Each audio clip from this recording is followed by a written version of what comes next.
Je donne la parole à Monsieur Martin Griffiths.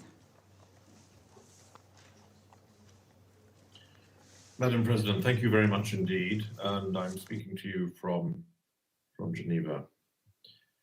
When I last spoke to the Council about the situation in Ukraine in March, I highlighted then the humanitarian impact of the full-scale war, not only on the people of Ukraine, but on the wider world already struggling with a myriad of shocks. In that context, at that time, I emphasized the overwhelming need for a political solution to the war on Ukraine, and indeed peace, to be returned to its people. And I note with regret, therefore, shared, I'm sure, by all in this Council, that hostilities, including missile strikes, currently appear to be escalating on both sides of the front line. Air raid sirens continue to ring out in cities and towns across Ukraine. Civilians continue to seek protection in bunkers, some for days on end. And as Ukraine emerges from a hard winter, civilian casualties are rising to their highest levels in months.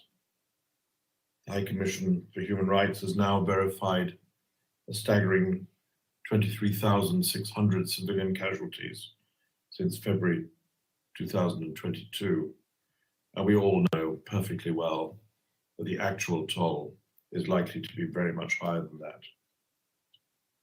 Humanitarian impacts are extensive, as those of us who've had the awful privilege to visit Ukraine have seen firsthand. Many communities along the northeastern border with the Russian Federation and near the front line are encircled, cut off from water, food, and medical care by heavy ground fighting and blocked roads. Only last week in Kherson, where I visited some months back, residential buildings only last week, a school, an outpatient hospital, an elderly care facility were reportedly damaged, leaving scores of civilians needing shelter and health care. The missile strikes in Odessa hit a humanitarian storage warehouse. A Ukrainian Red Cross mobile hospital in Mykolaiv was also hit.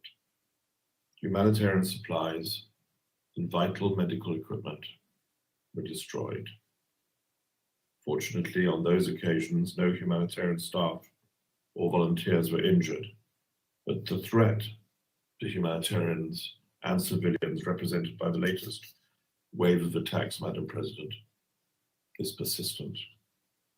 And of course, I'm compelled once again to recall here to this Council that under international humanitarian law, parties must take constant care to protect all civilians and civilian objects, including homes, schools, hospitals, and other essential infrastructure, as well as humanitarian facilities and assets. And even as though that law is breached, the essential quality of it must be a reminder for all of us.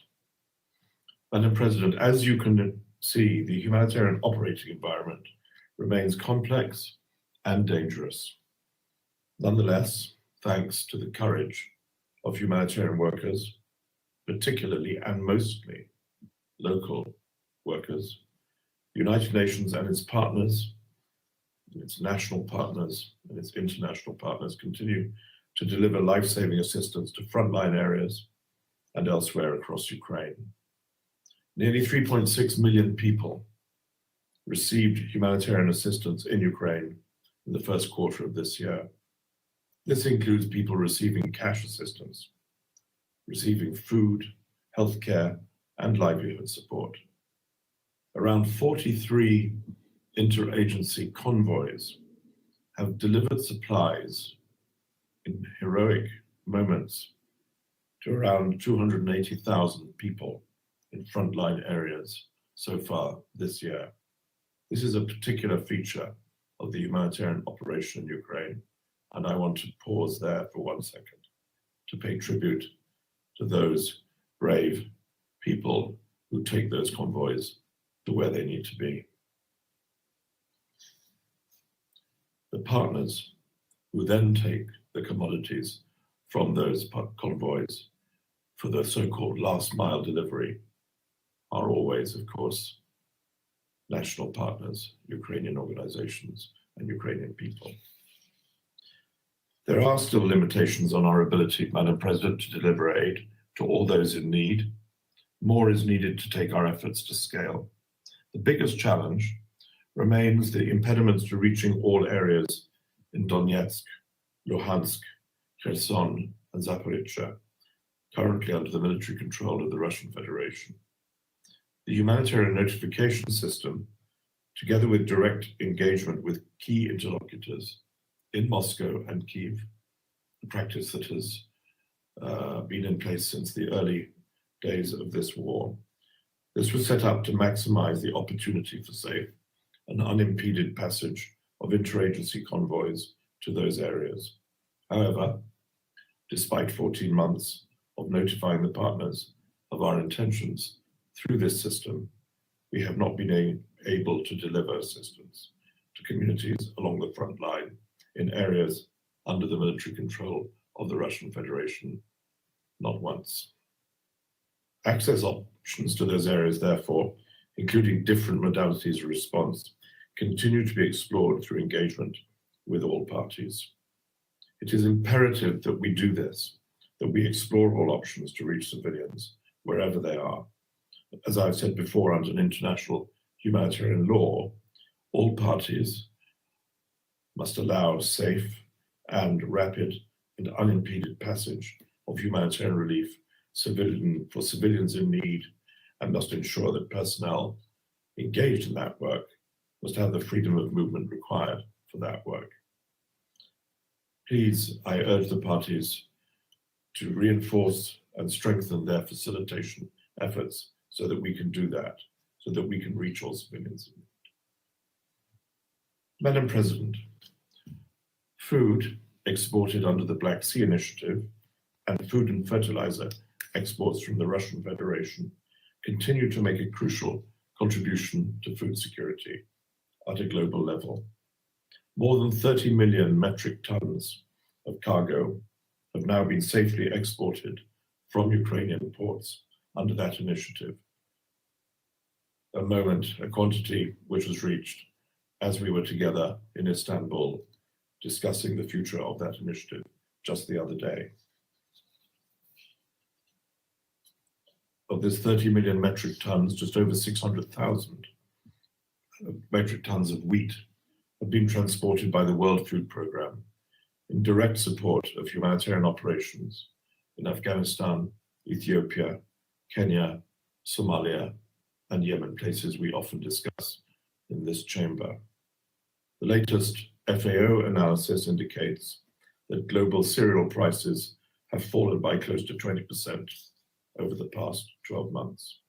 Last month, international wheat prices reached their lowest level since July 2021, driven in part by the continued movement of Ukrainian grain, by large quantities available for export from the Russian Federation and other locations. This is undeniable progress, of course, but much, much more remains to be done. Predictable supplies for humanitarian food assistance operations continue to be required. The initiative refers to the export of ammonia, but this has still not yet been realized. Over the past month, we have also, unfortunately, seen a reduction in the volumes of exports moving out of Ukraine's Black Sea ports due to challenging dynamics within the Joint Coordination Center set up by that agreement of 22nd of July last year in Istanbul, and thus a related slowdown in operations. In recent weeks, and last week in particular, we have engaged in intensive discussions with the parties to the Black Sea Initiative to secure agreement on its extension and the improvements needed for it to operate effectively and predictably. And these efforts will continue and focus in the coming days. In parallel, I pay tribute to Rebecca Greenspan and her team, under Rebecca's leadership. who have continued to deliver a wide range of support with concrete results under the Memorandum of Understanding between the United Nations and the Russian Federation on the facilitation of Russian food and fertilizer exports, so important for international global food security. For the reasons I have set out, I hope you will agree that continuation of the Black Sea Initiative is critically important, as is recommitment by the parties to its smooth and efficient operation. And we will continue to call on all to meet their responsibilities as the world watches us very closely. I want to particularly thank here, Madam President, the government of Turkey, who hosted our talks last week, who brokered the deal, who've hosted us in Istanbul, who've intervened at all levels, at all times, to make this deal be sustained. I thank them very, very much for their efforts, their energy, and their commitment. Madam President, it is clear that the people of Ukraine and millions around the world ill afford a continuation of this war. More than ever, they need an end to hostilities and a political solution to end the conflict. And I am one of those who therefore calls on the Council and all member states to support any efforts that may bring about an end to the carnage and destruction we have seen so clearly, so vividly, and so continuously. In the meantime, Madam President, the United Nations and its humanitarian partners remain committed to safeguarding the life and dignity of persons affected by war and to the pursuit of peace, whether it be today, tomorrow, or in the weeks to come. I thank you for this opportunity. Thank you. Je remercie M. Griffiths de son exposé et je donne maintenant la parole aux membres du Conseil qui souhaitent